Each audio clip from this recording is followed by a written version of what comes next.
नमस्कार, मी वैद्य तेजश्री आरोग्यधनी आपल्या आयुर्वेदिक युट्यूब चॅनलवर तुमचं स्वागत। आपल्या मागच्या भागामध्ये आपण उन्हाळ्याची ऋतुचर्या सविस्तरपणे समजून घेतली होती। म्हणजे या काळामध्ये आपण काय खाल्लं पाहिजे, काय अवॉइड केलं पाहिजे, कशा पद्धतीने वागलं पाहिजे हे डिटेलमध्ये पाहिलं होतं। त्यामध्ये एक महत्त्वाचा पॉइंट मी सांगितला होता की या काळामध्ये रात्रीच्या वेळी चांदण्याच्या प्रकाशामध्ये, चंद्रप्रकाशामध्ये दूध आणि तूप यांचं सेवन आपण केलं पाहिजे। ते सगळ्यात जास्त हितकारक आहे आपल्यासाठी।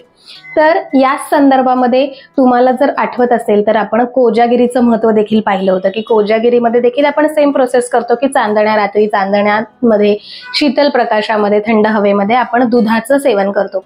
त्याकरता आपण कोजागिरीला जे अतिशय सुंदर असं मसाला दूध, आटीव दूध बनवतो तर त्याचं सेवन आपण त्या काळामध्ये करत असतो। पण ते कोजागिरीचं मसाला दूध आणि आत्ता जे आपल्याला दूध पिणं अपेक्षित आहे ते दूध यामध्ये बराचसा फरक आहे। त्यामुळे त्या पद्धतीनं कोजागिरी सारखं बनवून जर आपण दूध प्यायलो तर नक्कीच आपल्याला त्रास देखील होऊ शकतो। त्यामुळे आजच्या भागामध्ये आपण उन्हाळ्यामध्ये मसाला दूध कसं पिणं अपेक्षित आहे ते थोडक्यात बघणार आहोत। त्या मसाला दुधाची रेसिपी बघणार आहोत आणि त्यानंतर समजून घेणार आहोत की अशा पद्धतीचं दूध, कोजागिरीचं दूध आणि या काळामधलं दूध यामध्ये काय बेसिक फरक आहे। तर चला पटकन बघूया या मसाला दुधाची रेसिपी। आता या मसाला दुधासाठी अगदी मोजकं साहित्य तुम्हाला दिसत असेल इथे मी घेतलेलं। आधीच उकळून घेतलेलं दूध जे आहे ते मी इथे घेतलं आहे। आता यामध्ये मी केशर भिजत घातलेलं होतं थोड्याशा दुधामध्ये, ते दूध मिक्स करतोय। खूप जास्त केशरही इथे वापरलेलं नाहीये, अगदी 3-4 काड्या रंग येण्यापुरतं किंवा फक्त एक फ्लेवर किंवा वास येण्यापुरतं केशर वापरले, कारण केशर देखील उष्ण गुणाचं असतं, त्यामुळे खूप जास्त प्रमाणात आपण इथे वापरत नाही आहोत। आता यामध्ये खडीसाखर मिक्स करतोय चवीनुसार। खडीसाखर ही स्वभावतः पित्त शमवणारी, थंड गुणाची आहे, ब्रूहण करणारी आहे, म्हणून आपण इथे खडीसाखर वापरतोय। आता साखर फक्त विरघळेपर्यंत आपण दूध हलवून घेणार आहोत। आता यामध्ये अगदी चिमूटभर सुंठ, वेलची आणि जायफळ याची पावडर आपण टाकतोय। बाकी कुठलेही ड्रायफ्रुट्स किंवा इतर कुठलेही जिन्नस आपण यामध्ये घालत नाही आहोत। आता हे छान मिक्स करून घेऊन आपण गॅस बंद करतोय। दूध अजिबात आटवत नाही आहोत आणि गॅस बंद करून हे आता छान झाकून आपण रूम टेम्परेचरला थंड करण्यासाठी ठेवतो आहोत। आणि रात्री झोपताना आपल्याला हे दूध आता प्यायचं आहे, त्यामुळे आता आपण बनवून ते थंड करण्यासाठी ठेवत आहोत। अशा प्रकारचं हे मसाला दूध चंद्रप्रकाशामध्ये बसून रात्रीच्या वेळी जर आपण पिलं तर ते आपल्या शरीरासाठी अत्यंत फायदेशीर ठरू शकतं। तर ही रेसिपी बघितल्यानंतरच तुम्हाला कळालं असेल की कोजागिरीचं दूध आणि आत्ताचं आपण हे बनवलेलं दूध यामध्ये काय फरक आहे। तर बेसिकली असा फरक का आहे, कारण कोजागिरीच्या वेळी जो शरद ऋतू असतो त्यावेळी आपला अग्नी व्यवस्थित प्रज्वलित असतो, म्हणजे आपली पचवण्याची ताकद बऱ्यापैकी असते।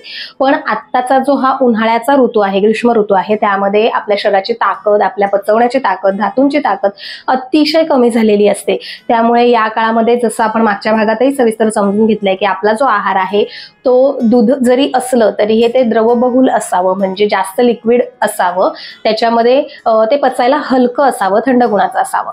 तर आपण आता जे दूध बनवलं ते खूप जास्त आपण आटवलं नाही, कारण जर आपण जेवढं दूध आटवतो तेवढं ते पचायला जड होत जातं। त्यामुळे आटीव दूध आपण या काळामध्ये पित नाही। त्याच पद्धतीनं त्यामध्ये खूप सारे ड्रायफ्रुट्स किंवा खवा किंवा मिल्क मेड यासारख्या गोष्टी टाकून आपण ते खूप जास्त रिच शाही बनवण्याचाही प्रयत्न इथे करत नाही आहोत, कारण पुन्हा एकदा तसं सगळं केल्यामुळे देखील ते दूध पचायला अत्यंत जड होतं। त्यामुळे तसंही दूध आपण या काळामध्ये पिणं अपेक्षित नाहीये।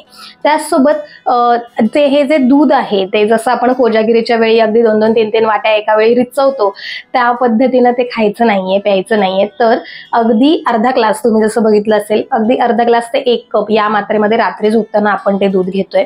तर या दुधाचं अपेक्षित कार्य जे आहे तर ते आपली जी छोटीशी भूक आहे किंवा आपला जो अग्नी मंद झालेला आहे त्याला डिस्टर्ब न करता हलका पद्धतीचा आहार या स्वरूपामध्ये हे दूध आपण घेतलेलं आहे। चांदण्याच्या प्रकाशामध्ये बसून घेतलेलं आहे, कारण त्यामुळे त्याची शीतलता अजून वाढते, आपल्या शरीरातला पित्त गुण जो आहे तो कमी करण्याचं जे काम आहे ते हे दूध करू शकतं। आणि शांत झोप जी या काळामध्ये खूप कमी प्रमाणामध्ये लागते झोप सारखी डिस्टर्ब होत असते, तर तसं न होता शांत छान निवांत झोप लागण्यासाठी हे दूध आपल्याला मदत करू शकतं.